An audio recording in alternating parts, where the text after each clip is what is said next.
इन्हीं नंबर्स की सीरीज में ये जो नंबर्स हैं इनकी जो कुछ वैल्यूज हैं, ये नंबर है किलो है 10⁻3, यूनिट है 10⁻0, सेंटी है 10⁻−2। इस तरीके से ये कुछ नंबर्स है। इनके अलावा इसके आगे और इसके पीछे भी बहुत सारे नंबर्स हैं, उनके उनमें से कुछ के बारे में जो हमको यूजफुल है वो जान लेते हैं। बड़े नंबर्स को अगर देखा जाए, किलो से बड़ा कोई नंबर जो होगा जो हमको यूजफुल है ज़्यादा, वो मेगा है। आजकल बहुत यूज आ रहा है, जैसे कि MB। जो हम नेट यूज कर रहे हैं वो है मेगाबाइट। मेगाबाइट MB देखते हैं हम, 1024 MB होती है 1 GB में। तो ये जीबी काम आ रहा है हमारे लिए। 1024 MB, 1000 नहीं होता है, ये 1024 होता है। कंप्यूटर में 2 की पावर 10 के हिसाब से चलता है, 2 की पावर में चलता है, इसलिए ये 1024 होता है, ना कि 1000। तो एक ये GB भी हमको जानना चाहिए। M के बाद आता है G, किलो के बाद आएगा M के बाद आएगा G के बाद आएगा, और ज़्यादा मेमोरी हो किसी फ़ोन की या कंप्यूटर डिवाइस की तो वो होती है TB में, वो होता है T। ये सब जैसे जैसे बढ़ते जाएंगे, ये कैपिटल लेटर है सब। M है मेगा, मेगाबाइट्स। G है गीगा, गीगाबाइट्स। GB में जो मेमोरी होती है, 1.5 GB नेट मिलता है, 2.5 GB नेट मिलता है, 2 GB मिलता है, प्लान होते हैं बहुत सारे। उसके बाद होता है TB, एक TB में होते हैं 1024 GB। तो ये है टेराबाइट। ये मेगा, गीगा, टेरा, इस तरीके से और भी होते हैं। मेगा का मतलब है 10⁻, ये 3 है, ये 10⁻6। उसके बाद और पावर 3 बढ़ जाएगी। गीगा का मतलब है 10⁻9 और टेरा का मतलब है 10⁻12। इसी तरीके से छोटे नंबर्स में हम देखें, ये नंबर छोटे होते जा रहे हैं। 10⁻−1 का मतलब है 0.1, ये 0.01, 0.001, ये छोटे होते जा रहे हैं। उसमें और छोटे नंबर्स हैं, उनको जान लेते हैं।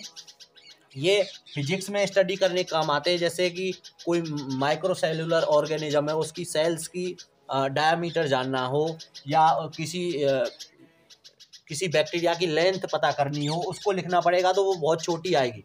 हमारे जैसे मान लो बाल का डायामीटर लिखना हो, हमारे हेयर का डायामीटर लिखना हो, वो भी बहुत छोटा होगा। तो उनको हम और छोटी यूनिट से लिखते हैं। तो मिली के बाद आता है छोटा नंबर, नंबर आता है 10⁻⁻6, उसको बोलते हैं माइक्रो। माइक्रो को लिखते हैं म्यू से, माइक्रो हो गया। उसके बाद और छोटा होता है नैनो, नैनो को लिखते हैं N से, 10⁻9। उसके बाद और छोटा होता है, उसके बाद होता है पीको, पीको को लिखते हैं 10⁻12। उसके बाद होता है फेमटो, फेमटो को लिखते हैं F से, 10⁻15।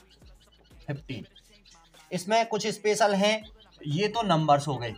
इसी में कुछ कंफ्यूजन करने वाले हैं, जैसे कि इसको बोलते हैं माइक्रो।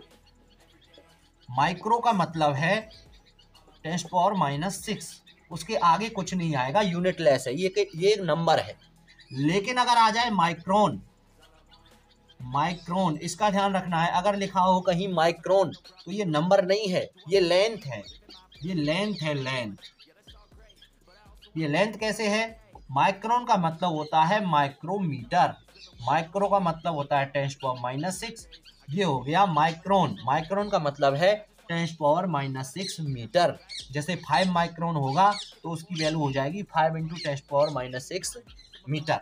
उसी तरीके से ये जो F है, अगर ये फेमटो है, केवल नंबर है 10⁻15, ये सिंपल नंबर हो गया। अगर मान लो कोई जो नाविक है, नाविक के अंदर जो परमाणु होते हैं, परमाणु की जो डायामीटर है उसको जानना हो, उनके बीच की डिस्टेंस जाननी हो, इलेक्ट्रॉन, प्रोटॉन, न्यूट्रॉन के बीच में आपस में डिस्टेंस या उनकी रेडियस जाननी हो, वो बहुत छोटी होती है, तो 10⁻15 उसमें यूज में आता है। उसमें अगर डिस्टेंस की बात हो रही हो, रेडियस की बात हो रही हो, तो F जैसा कुछ यूज होता है, उसको बोलते हैं फर्मी। फर्मी जो है वो भी 10⁻15 होता है, लेकिन ये नंबर नहीं है, ये तो यूनिट है। इसमें आता है मीटर साथ में, ये भी लेंथ की यूनिट है। फर्मी भी लेंथ की यूनिट है, लेंथ मेजर करने का काम आता है फर्मी। फर्मी को यूनिट में लिखते हैं 10⁻15 मीटर अगर है तो वो है फर्मी, और 10⁻15 है केवल तो वो है फेमटो।